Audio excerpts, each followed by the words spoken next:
This is your daily news from the Newport Bermuda Race Course, presented by Palm Beach Motor Yachts. Good morning. It's day 2 of the Gulfstream Show, literally powered by Palm Beach Motor Yachts.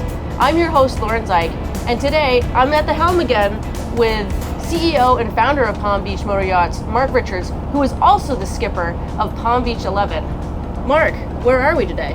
Well, Lauren, it's been a long evening, but we're just approaching Hamilton Harbour, the end of our journey. So it's been a wonderful trip, and looking forward to rafting up next to the Buckjack boys and maybe having a cold ale. All right, yeah, it was pretty exciting to hear that they just teased the record last night. Yeah, no, they had a very good run by the looks of it, so it would have been a fantastic ride for those guys, and obviously we wish we were here with Palm Beach 11 this year, but we'll have to wait till next time. Line Honors was officially secured early this morning by Blackjack 100 when they crossed the finish line off St. David's Lighthouse.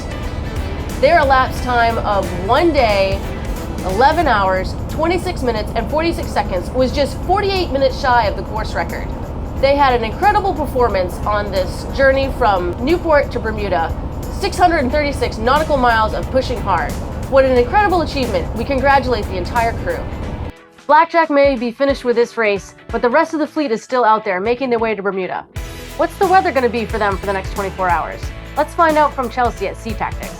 The weather, presented by SeaTactics. Hey everyone, Chelsea here with your weather update for Bermuda Race Day 2, where most of the boats today are going to be crossing the infamous Gulf Stream if they haven't already. They will be crossing with a westerly wind flow, which is aligned the same direction as the current, which is ideal because it keeps the wave state down. Now, the boats that are crossing earlier in the day are going to see a bit stronger westerly flow, and then as we go through the day today, the winds are going to be decreasing for the boats that are crossing a little bit later on. As we mentioned yesterday, that along Rumline, there's going to be a high pressure system, or basically a bubble of lighter air, moving slowly to the east that the boats are going to start to run into. Now that high is traversing basically north of this stalled front, which is essentially just a line of a lot of clouds and some squally activity. So the main goal of these boats is going to be to figure out how to cross through this area of lighter winds and get into the stronger breeze. Taking a look at some of the clouds and showers from late Saturday, overnight Saturday night, and into Sunday, we see that there were some clouds that moved through overnight, but pretty much by Sunday morning today, they're going to see a lot of sun developing across most of the course. There is some squally activity, as I mentioned, along this frontal boundary. So the faster boats are going to start seeing more of that activity, and quite a mix of conditions out there for sure. Now, what are the boats going to see coming up as we go forward through today and tonight? Well, decreasing breeze, as I mentioned, along the Rumline as this high pressure system very slowly shifts to the east.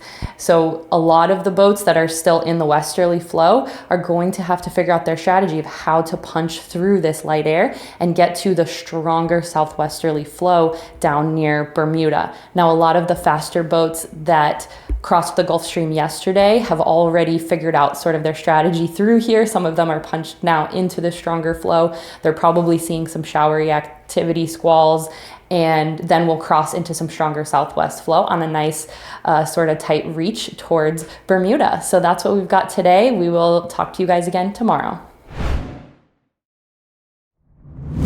Let's head out into the fleet to find out just exactly what kind of conditions they're experiencing. First on our list for the day is Hound. All right, well, thanks so much for joining us today, Dave. Tell me, where are you guys and what are the conditions like? We're south of the stream. Excuse me. I'm guessing about 150, 250 miles from the island. Not quite sure. It is gorgeous. It's a gorgeous day for beachgoers and anybody who likes to be outside. It's pretty light out here, and we're scooting along not very quickly. And we kind of expect sort of this sort of weather system and sailing conditions to the end. It's just patient sailing. And can you tell me, how was your Gulf Stream crossing? So our Gulf Stream crossing was delightful. It was a good breeze. lumpy, but most stream crossings are. But generally speaking, it was quite simple, quite easy. We got across in, I don't know, 6-8 hours, somewhere in there. Just enjoyable. And how are the sunrises and sunsets been out there? I haven't seen all of them, I'll say that, but the sunrises and sunsets have been spectacular. We had one on the first morning, Saturday morning. That was gorgeous. It's nothing like seeing a sunrise when you're out at sea. So what does the next 24 hours look like for you guys? The future, the next 24 hours, it's more of this, more light breeze. We've got unsettled wind direction until we get, pretty close into Bermuda. So it's jungle ball out here right now. Jungle ball, that's a good description. Is there anything else you'd like to add about your experience so far for this race? Sure. This race, this crossing is my 8th, and they've all been different. I got to say, this particular one has been fraught with more waves, more messy sea state than any of them I've ever been on. But it's the Bermuda Race. We do this because we love it. We do it because it's a fun race, and my goodness, the destination is pretty unparalleled. Yeah, I have to say, I beat you guys in. I don't know if you can see in the background, but we just docked today. So. Now it's exactly where you are. Yeah, a little cloudy. Yeah, we just got a rain shower that came through too. So if you or Nick don't mind turning the camera around and let's see the boat and what the conditions are looking like. Yeah, so I'm standing on the stern behind Lindsay, who is driving. We've got obviously a kite up trying to catch some of this breeze.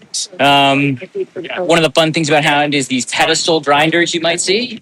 So that's what powers our primary winches to take sails in or up and down if we need to do power hoists. And Ed, our navigator, just popped up to give everyone the weather and track briefing, which he does every hour or so. We're going to jump from the St. David's Lighthouse Division to the Finisterre Division and check in with Breezing Up. Right now, I'm joined by Ben aboard Breezing Up. Thanks so much for taking some time, Ben. Tell me, how was your Gulf Stream crossing? Good morning, Lauren. Thank you. Our Gulf Stream crossing was fantastic. It was one of the more comfortable crossings we've experienced as a crew. Many of us have done 5, 10, some more than 10 races. So it was wonderful and a beautiful evening. Great. Now, you guys have a special tradition. You told me like a rite of passage on board. Could you talk to us a little bit about this family event that you do every time that there's a Bermuda race? Our family, the Willauer family, but there's other extensions of it, obviously treats the Bermuda race as really an opportunity for our family to get together every 2 years and for the youngest members of the family to be exposed to offshore racing and offshore sailing. And so I did my first Bermuda race when I was 14, as did my father back in the 60s. And happy Father's Day, Dad, by the way, if you're watching. And we have on the youngest crew aboard currently is Isabel Fitch, my captain, Tori Willauer, here's daughter. There's Tori driving the vessel, and she's 16, and this is her first offshore race. And we have a few junior crew also joining us for the ride back, and that'll be their first trip offshore as well. All right, great. Could you just turn the phone around and show us what's going on board and just give us a quick description? Absolutely. So Captain Tori is driving here. And Tori is my older sister. And then I have Ollie Dieter and Charlie Willauer here on the leeward side of the deck as we're making about 6-7 knots here. We're just west of the rum line in relatively calm seas compared to the first few days of the journey. And we've got our number 1 headsail up and our main is full. And we're very fortunate to have this breeze because there is some becalmed conditions around. And we're trying to avoid that and any foul currents along the way. All right, Ben. Well, I won't take up any more of your time. Thanks so much for joining us today, and I'll see you in Bermuda. All right. Looking forward to it. Thanks for doing this. What a great tradition to bring family together every other year to do this race. Next up, we're going to speak with professional offshore navigator Stan Honey, who has multiple world sailing records, and including around the world, across the Atlantic, and across the Pacific. In 2022, Stan and his wife Sally won the Newport Bermuda Race aboard their Cal 40 Illusion. Stan, thanks so much for joining me today. You're no stranger to the Newport Bermuda Race, in fact, navigating many successful campaigns. One of the key areas is the Gulf Stream.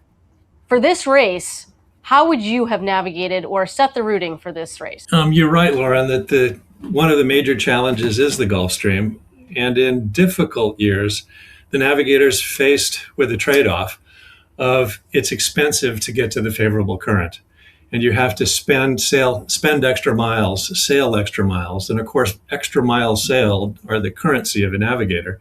And you have to make that investment in extra miles in order to get the benefit of the stream. And that it's more important for the slower boats because you're in it for longer. The faster boats, the sea state that's thrown up by the stream hurts you and you're not in it for as long. But nevertheless, that's the trade-off that navigators mostly have to make. This year, it was relatively cheap, meaning the favorable meander was well forecast by the Mercator model, and it wasn't very far off rum line, and there was no big downside to going and getting it in terms of the wind. So this year, all except for maybe one or two boats basically just did the sensible thing to pick up the advantage of the Gulf Stream because it was the obvious thing to do and it didn't cost you much in terms of our currency, which is extra miles sailed. Now, you were the navigator aboard Comanche that set the course record, and I'm sure you were watching closely on Blackjack's voyage. What did you think about their routing and their race? I think they did a great job. Again, the routing wasn't super complicated this year. They had, great conditions, and I think they did a very nice job and sailed a great race. And it was interesting to see that they just missed. In some senses, I was relieved, but in other senses, I like to see the sport continue to improve those records. And in fact, I'm hoping to navigate Palm Beach 11 and crush Comanche's record someday. Now, the next part of the race is coming up for a lot of boats, and it can be tricky navigating to Bermuda. Have you taken a look at the weather ahead, and do you have any thoughts on what route you would be taking? Yeah, it's very tricky coming up. There's I guess I would call it a col of light gradient that's embedded in the high pressure ridge that's west of the Bermuda High. And there's a half a dozen boats that are through it. There's another half a dozen boats that are very nearly through it. But most of the fleet is going to have to butt their heads and, grind their way through this patch of light air starting tonight. And those patches of light air are the internal structure isn't well forecast. All the different models show that it's just a kind of a light, turbulent, mixed area of light air. And to get through it, it's just broken field running. It's, really dependent on the sailors, looking at the sky, trying to tease their way through the thing and just work their way to the south-southeast, because the south-southeast has the virtue that that's where the finish is, but that's also the quickest way out of the thing. So it's a very challenging period that's up ahead for most of the fleet. And with the exception of about a dozen boats, everybody's going to have to tangle with it. And it's going to be the sailors that, keep the boat moving in whatever direction is necessary, but just try to grind your way to the south-southeast to get to the synoptic breeze that's south of this mess. That was great insight from an expert navigator. Next, we're going to jump aboard a boat that's from Argentina, Lykke. They traveled over 6,000 nautical miles to join this race on their way over to Europe, thinking it's only another 600 miles. Let's see how it's been so far for them.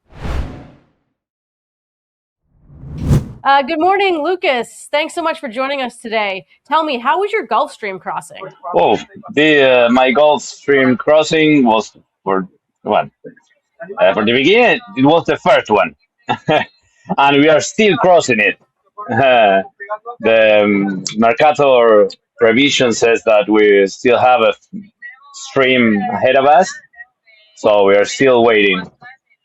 But now there was 2 or 3 streams, but I think we have one more waiting for us. Unless we think that. But the first night was amazing. It was beautiful going out from the bay.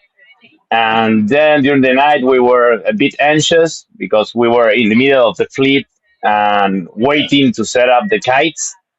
And I'm not pretty sure if we were lucky or not, but we set it maybe at 2 a.m. during the night. Obviously, we destroyed three of our kites because it was blowing 30 something, really, really close reaching. So we had a lot of fun.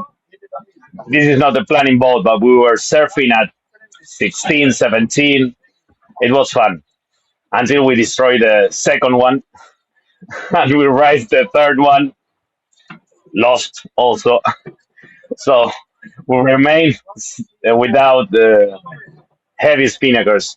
So last night it was a bit boring because we were sailing with 20 something and we were not able to set up any kites because we were saving the light kites for today. All right. Now, as a fully Argentinian crew, tell me what it means to you Oh, guys so to I be have to doing the correct Newport Bermuda you Race. one thing. We are a almost fully Argentinian team. We have an Italian on board that it's almost Argentinian. She was living there a lot, but she's Italian. And for us, it's a pretty hard experience with a good sense of the word, intense. The preparing the boats and taking it here, sailing a lot of miles just to enjoy it 3 days. But it's a bit of a mix with emotion and passion, all mixed together, and stress a little bit.